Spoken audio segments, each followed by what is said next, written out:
and welcome back to Scottish and Scared. I'm Stefanie, and before we get into it, if you guys listening have ever had any strange or unusual experiences or have any requests for future episodes, they do not have to be based here in Scotland. Please email them over to us at scottishandscared@gmail.com. You can also follow us on Instagram at scottishandscaredpod, and if you wouldn't mind, please rate, review and share wherever you may be listening. Big thank you to everyone who already has. Yes, hello everyone. I hope everyone is well and keeping safe as always. I have been gone for a couple of weeks. At the moment I'm kind of trying to juggle a lot of things in my personal life with work and family. It's, as the saying goes, I've got a lot of plates spinning, so that's taking up quite a lot of my spare time. But I really want to make sure that I'm putting out an episode every single week because, and I think I've said this before, but doing this kind of thing is kind of like a therapy in a way for me. It kind of takes me away from everything and lets me concentrate on something that I'm really interested in. So that is my plan going forward. I know that consistency is key with these types of things, but I think we all know at this point life happens, and sometimes consistency it's just impossible to keep up the same thing every week when there's so many different things happening. I've managed to come up with a plan, and my plan is that Sunday will be my upload day because it's just the easiest day for me to do it. I work Monday to Friday. I've got a lot of things going on at work right now, so my days kind of change every single day. I don't really know what I'm in for until I wake up that day, so it's kind of hard for me to plan a specific day. But Sunday is the day I will be uploading every single Sunday. If there is any reason why I can't, I usually put this up on our story on Instagram, so if you want to know more about that or you want to be in the loop per se, then go over and follow us on Instagram because that's where we kind of put up that kind of stuff. I have a little tea here, so if you hear some clanging and clanging, that's what it is. But all that out of the way, there's nothing really exciting to update you guys on. We are still in a lockdown. I think today our First Minister announced that that's going to be relaxed mid-April, end of April. So another month in lockdown. I kind of am just at the end of my tether with it, if I'm being honest. I just feel like most of my friends don't live in the city that I live in. I live in Glasgow. Most of my friends stay on the kind of outskirts of Glasgow, so I can't really visit any of them because we're not supposed to travel within tiers or like outside of your city and stuff. So it's been really difficult, but you've just kind of got to look at the positives. There's a lot of things that I've been able to do because I'm in lockdown, so I am grateful, but at the same time I'm really starting to get pissed off. Like, I just want to sit in a beer garden somewhere and have a beer or something like that, or even just see my friends in the flesh. That would be absolutely wonderful. But for the next month we are indoors, so there will be nothing really interesting going on. Hopefully we can start getting out in April and I can start maybe putting some more interesting stuff up on the Instagram and actually travelling places that I want to go. So I'm really looking forward to that. But apart from that, there's really been nothing else. I think the only other thing that I did was I watched the Netflix documentary on the Cecil Hotel. I know it's a bit late, but can you guys please get in touch and let me know what you thought about it? I personally don't really understand like why the first 2 episodes of this documentary were kind of like, they were kind of trying to convince us, I felt, that something bad had happened to Elisa Lam, that it wasn't an accident.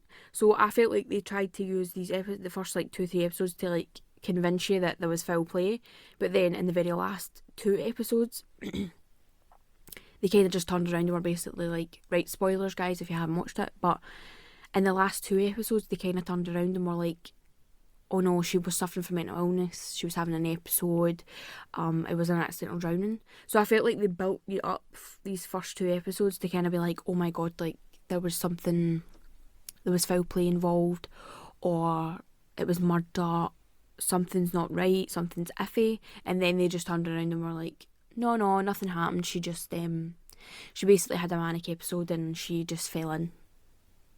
So I felt like it was a bit, I was a bit confusing.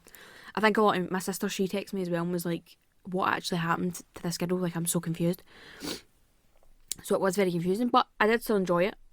I like anything spooky and weird. But there was one thing that I would like to ask. Did anybody find the hotel manager at the time, at this instant, one of the scariest women I have ever seen? I don't know if she's just had too much Botox or she's had plastic surgery or something, but she looks like she's been held at gunpoint and told to say all these nice things about this hotel.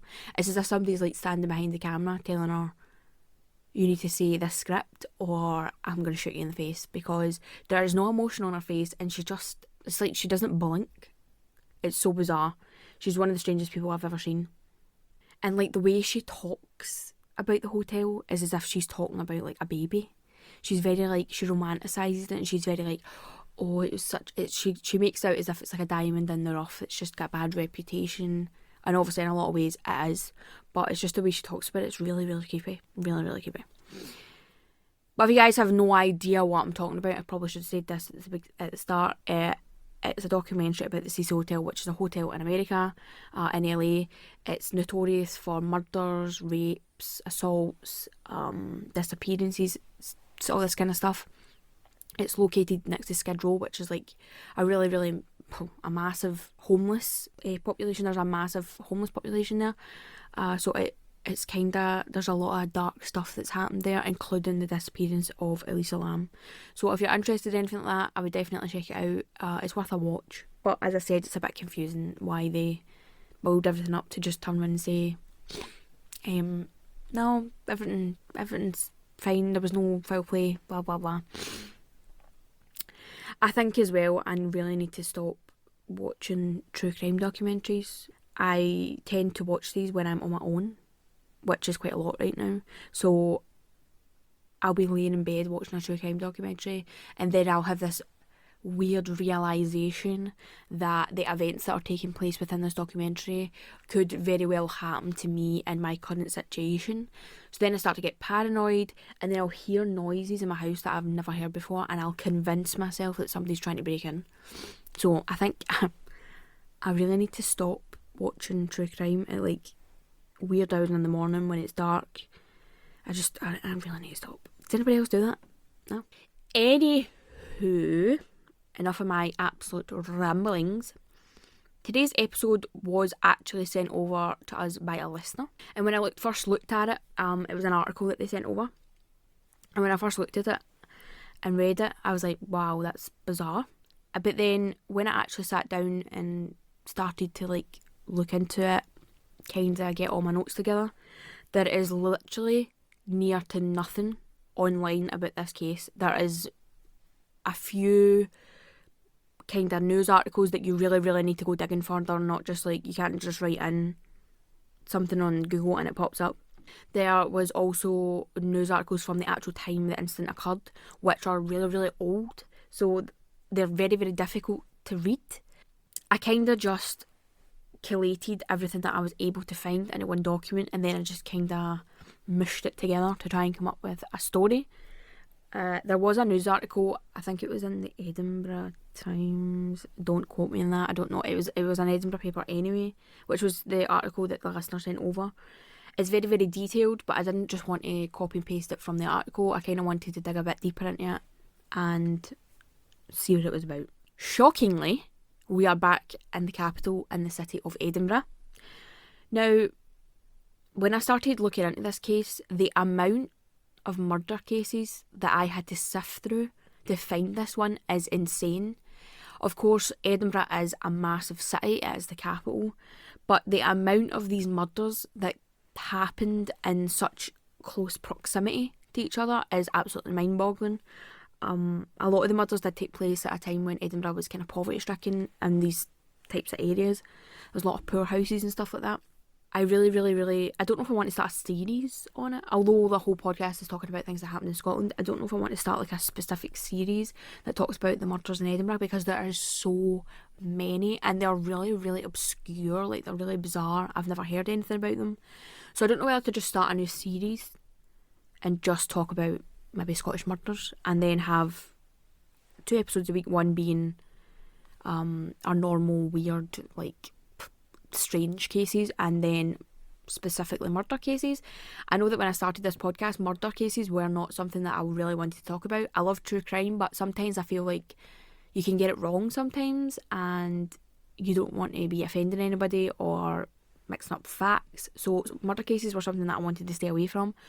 I was really, really interested in this case and I would really like to do more. So you guys can let me know, would you like me to start a new series where I specifically talk about Scottish murders, and also do our other episode where we just talk about strange ghost stories and stuff like that in castles?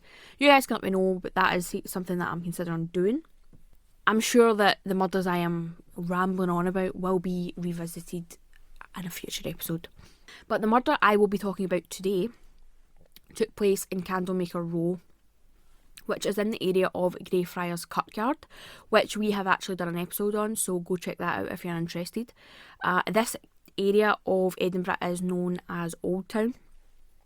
It's a very beautiful place. Whenever I stay in Edinburgh, I stay in Old Town. Nightlife, there's pubs and stuff like that.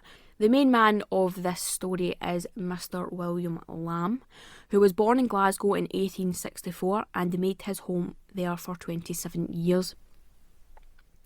After that, he moved on to Inverness and took up employment as a chimney sweep. Now, anytime I think of chimney sweeps, I think Mary Poppins. Anybody else? No? Okay. While William was living in Inverness, he got married and started a family of his own. He had 3 children, one of which went on to be a soldier and then went on to win the Humane Society's bronze and silver medals. He won these for saving the lives of some people that were drowning. So throughout his life, William was known to be a very hard-working guy, an all-around very nice man. He had a very nice family. Unfortunately, William would be involved in an accident where he lost both his arms. He was run down by a lorry in the Coat Bridge area, which is just kind of outside of Glasgow. And that's a very sad outcome. He did lose both his arms. One was completely taken off at the shoulder and the other was kind of taken off just under, so he had like a stump, if you will, just under his shoulder. At the time of his accident, William did have a very positive reputation in Inverness, and his local community decided to all chip in and get him a treadle barrel organ, which is kind of like an organ that you can move. So it's kind of small, very compact. It has wheels, you can move it around, and you can play it with your feet. So the idea was that William could use this organ to make a living instead of having to seek out poor relief, which is like benefits nowadays. So they got him this organ to kind of help him by and just kind of let him keep a bit of his pride. I know that sometimes when people are in accidents like this, it's extremely difficult to accept that, you're not going to be able to do all the things that you were prior. So they just gave him this organ and he was pleased and he used it to make a living. In 1919, William decided to leave his wife and children to travel to Edinburgh with his treadle barrel organ. While he was there, he took up cheap housing in the lodging house at 88 Candlemaker Row. But William did not have his own private room. No, he had to share room 11 with Miss Agnes White, who was 41 at the time and who had also left her husband in seek of a better life. So at this point, I didn't really know why William and Agnes had left their partners. It kind of wasn't said, but I will touch on that closer to the end of the story, just in case you're a bit confused as to why they just up and left. Now, the pair were known to like a bit of a swally. They would both go out during the day and do their own thing. They would go to work, do all the kinds of things that they needed to do during the day, and then at night they would be seen sitting in their room having a drink. Now, the woman who owned the lodging house was Miss Margaret Ross. She claimed that the two would drink together almost every night, and it usually ended in some sort of argument or disagreement. There were even claims that William would become violent and kick Agnes when they got heated. So the pair are kind of drinking together, they're getting angry, the alcohol's fueling it, and they're just becoming extremely violent, arguing, disrupting the rest of the people that live in the building. So this is a known fact to everybody who knows them and lives around them. On July 23rd, 1919, the day started the exact same as it usually did for the both of them. William spent most of his day playing his organ on the street, and Agnes was off doing whatever it was that she was doing. Later on that night, the pair took to their regular scheduled programming and decided to drink into the night. The next day, one of the neighbours had complained that they heard William scream, "Get up and give me my pipe," which was then followed by loud stamping on the floor and a woman screaming out in pain. Before any of these complaints or claims could be investigated by the landlord, William had actually walked out of room 11 and plodded on down to the police station, where he went inside and told the first officer he seen, which happened to be Detective Sergeant Francis Horace Berry, that Agnes White was dead. The detective kind of looked at William as if, "Are you alright, mate? Have you been drinking?" And then looked down at his clothes and noticed that his shirt was speckled with blood. So obviously the officers decided to have a look, went back to the residence with William to validate these crimes. They found Agnes dead on the ground with blood all over her face and on the walls of the room. William was then taken into custody and, as expected, charged with the murder of Agnes White. When the autopsy was conducted, it was concluded that Agnes died due to trampling. So if you think about that, William had actually managed to get this woman to the ground and then trample her to death. I'm assuming that they were obviously drunk, so she could maybe have stumbled onto the ground and found it hard to get back up. But just think about how hard William would have had to have stamped on this woman's head to kill her. Like, if you were to put your hands behind your back and then, try and trample something on the ground, it's difficult. I mean, I do it with cardboard boxes and it's a workout. So I couldn't imagine how crazed and, difficult that would be to do to someone to the point where you killed them. William's trial took place in October 1919 at the High Court of Edinburgh. There wasn't really much to go over in terms of evidence or witness testimony because, William just went right on in there and told them, "Hey, I've murdered somebody." But there were several witnesses called to testify at court. The first was Agnes's husband, Andrew Stirling, who told the court that he had actually left Agnes after the death of their 3 children. I couldn't really find what caused the death of their children. Agnes began to drink excessively, and probably a lot of that was to do with her grief, and unfortunately it just got out of control. So Andrew decided he'd had enough and he left.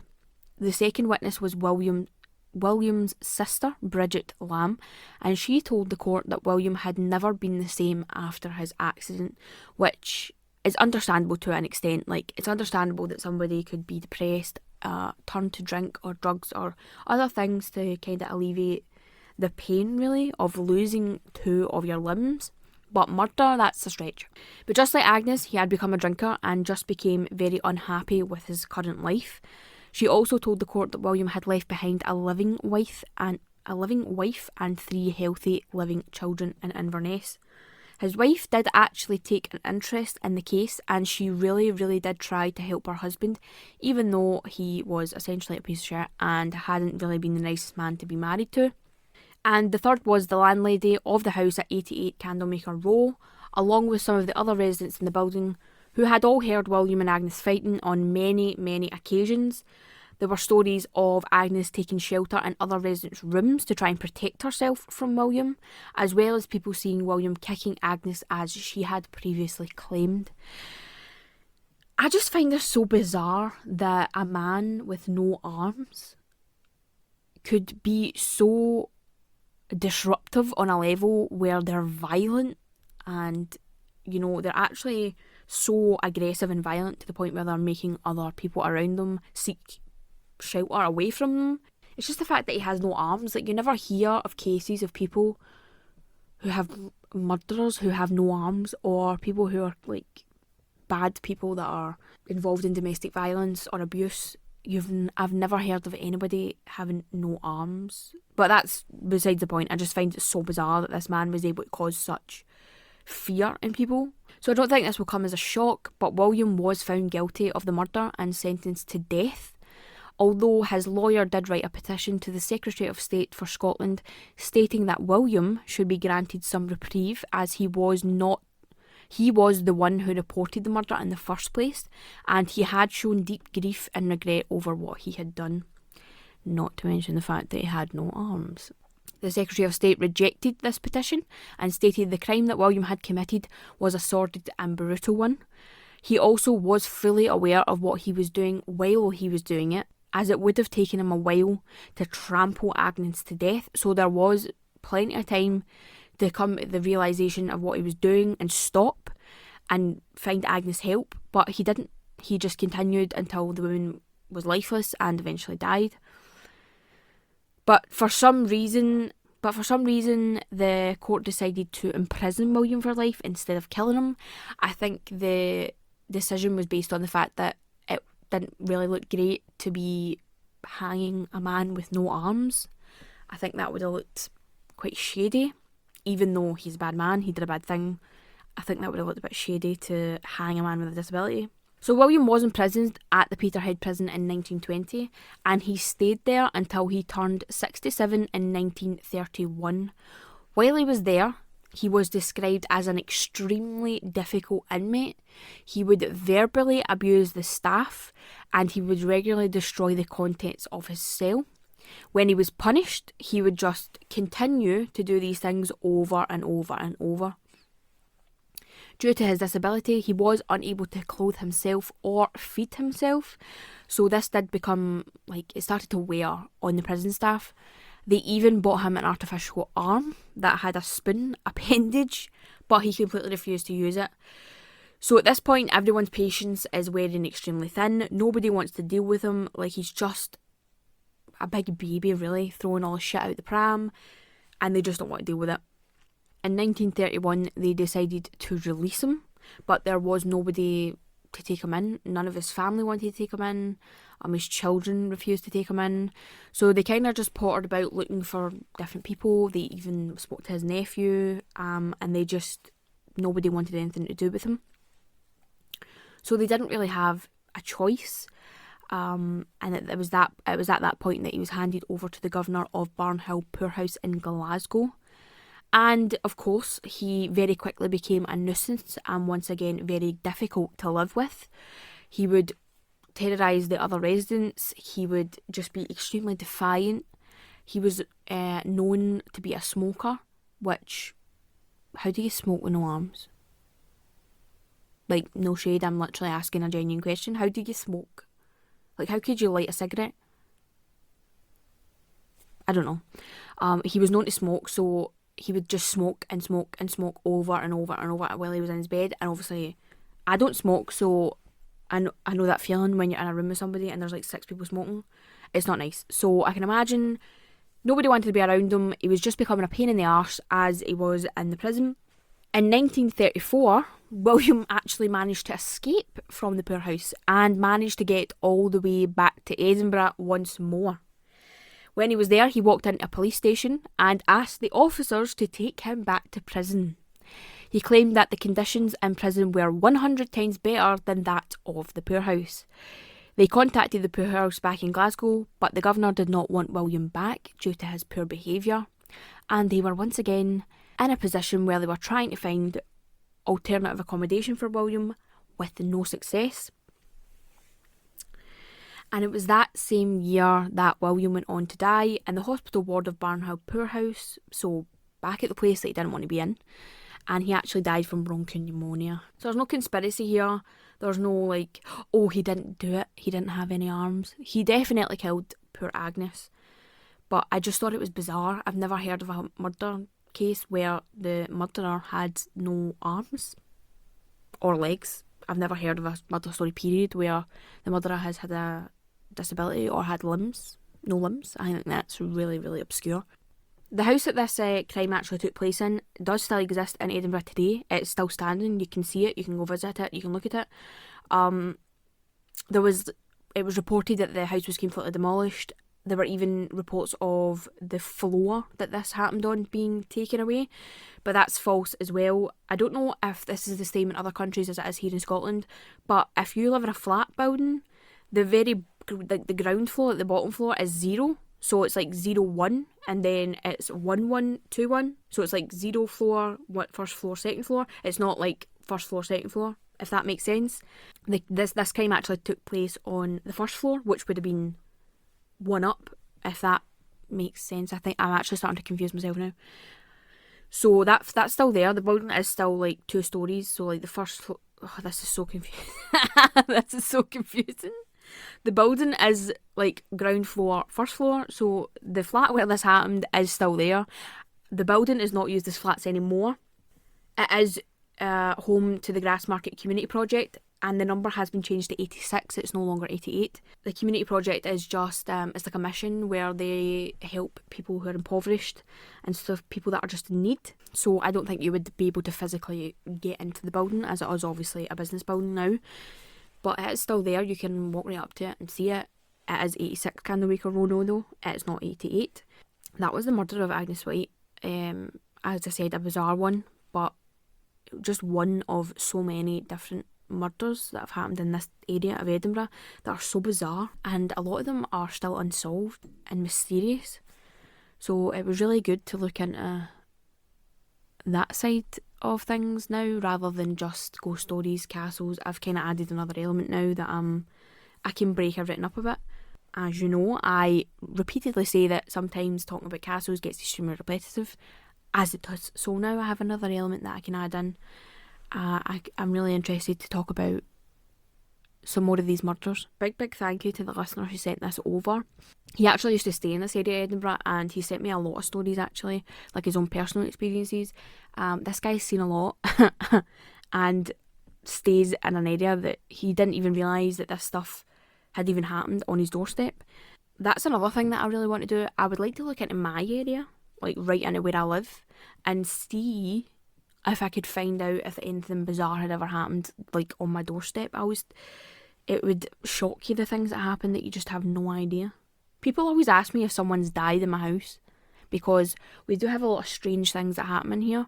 Not just to me, but when my dad's here, things happen to my dad. When my brother's here, stuff happens to my brother. So people always ask me, has someone died in your house?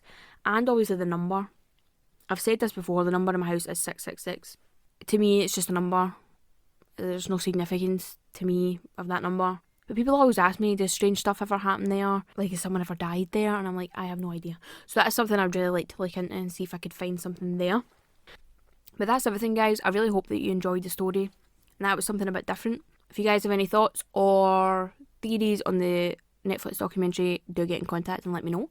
And even if you have any thoughts on today's episode, you can get in touch as well. I always reply.